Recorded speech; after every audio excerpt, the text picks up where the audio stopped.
Good morning and welcome to John Beck. This is your principal, Mr. Lin, and I hope that you had a wonderful long weekend. Today is Wednesday, October 16th, 2024, and it is a day A for instrumentals. It's a day 3. Before we kick off this wonderful day, I want to invite you, as I always do, to please stand and face the flag for the Pledge of Allegiance. I pledge allegiance to the flag of the United States of America and to the republic for which it stands, one nation, under God, indivisible, with liberty and justice for all. Thank you very much. Go ahead and take a seat. I am so happy that you guys are here in school. And shout out to our newest group of students who shared the Pledge of Allegiance with us today. So don't forget, we've got 3 expectations here at the school. You already know what they are. I'm going to go over them real briefly. Number 1, be respectful to yourself as well as to others. Recently I've had to talk to a couple students about judging. And what do I mean by that? All of us are different. I look different than anyone else in the school. I may think differently. I may have different tastes. You may be a twin and look very similar to somebody else, but guess what? You are still different. You're unique, right? And that's something to be celebrated. But sometimes what we also end up getting ourselves caught up in doing is something that's not as respectful and is not as responsible of ourselves, is that we might judge people, right? We might say, well, you look like you can't do this, or you look like you aren't good at that, right? And those are moments where you have to pause yourself and say, am I giving that human being, that other fellow human being just like me, the fair shake that he or she deserves, right? Because there is a fine line between celebrating our differences and judging somebody as less than and not as good of. Okay, so whether you hear somebody else making fun of someone or you get yourself caught into making fun of somebody, number 1, you just have to be honest with yourself. If you get caught out, you should be happy that someone cared enough to call you out on it. And number 2, you should be honest and say, you know what, you are right, I have made a mistake. And then make a decision to do the right thing moving forward. And that is being respectful, that's being responsible, and that is showing that you are ready. There's a lot to be said, right? This past weekend, some of you guys know that I took a U-Haul truck down to Virginia to deliver all of the amazing supplies that you guys and our community brought up. And when I got there, I was expecting to see a town that was devastated, right? It was a small town that had been flooded out, homes being washed away.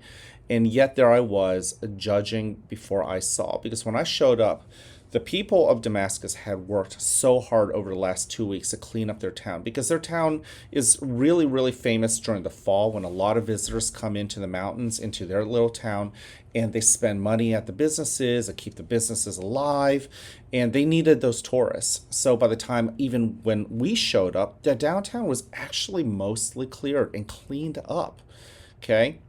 It's a resilient community. How dare I even think that they would not have had it cleaned up?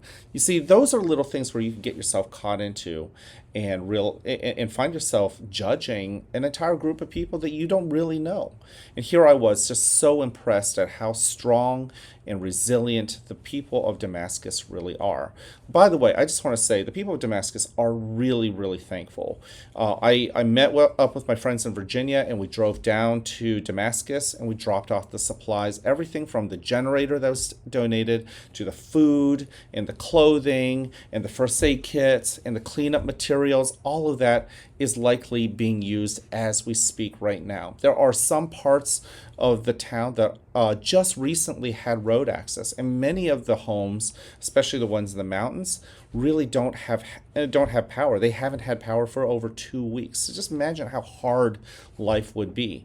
People like your family, like my family, kids like you, adults like me, living down there and just having a hard time at it. And there they are, being as resilient and amazing as, showing the world that they have everything they need to continue building the amazing community that they have. So all of that is to say that we don't want to underestimate our friends in Damascus. At the same time, we also have to say, you know what, we did do a good thing for them. We know that Damascus would help us out if we in Litis ever had an issue. And it's great to make friends, even if we never get a chance to see them face to face. But take it from me, I was the messenger. I saw them face to face. And what a cool group of people living down there. I met kids and I met grown-ups, and they're very proud of their town, just like we should be of our town.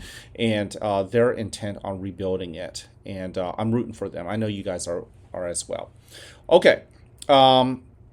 The other thing I wanted to give you a shout out for is the Beck Trek. Last Friday was our run-a-thon, our fun run. You guys did an amazing job. I can't believe how much energy some of you boys and girls have. And then even after running you guys out, some of you guys still had a lot more energy to expend. So, wow, shout out to you guys. But not only that, we raised $21,785 as I last checked. Don't forget, we are still, believe it or not, raising money up until this Friday. We are almost $10,000 past our goal. That's amazing. And all of that is going right back to you guys through our PTO. So really cool. I'm really, really proud of you guys, and I just want to say thank you.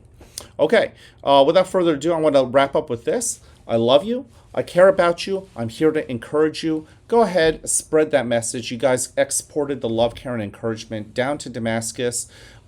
That's awesome, but don't forget to also share that love, care, and encouragement with each other, with the friends in your classroom, the friends in the hallways, yes, the grown-ups, the people that you get along great with, including people who you may not get along great with. How can you show them what love, care, and encouragement means? Doesn't mean you have to be their best friend.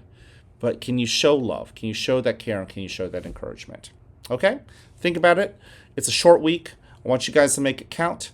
I can't wait to see you guys around. Have an awesome day. And as always, I like you just the way you are.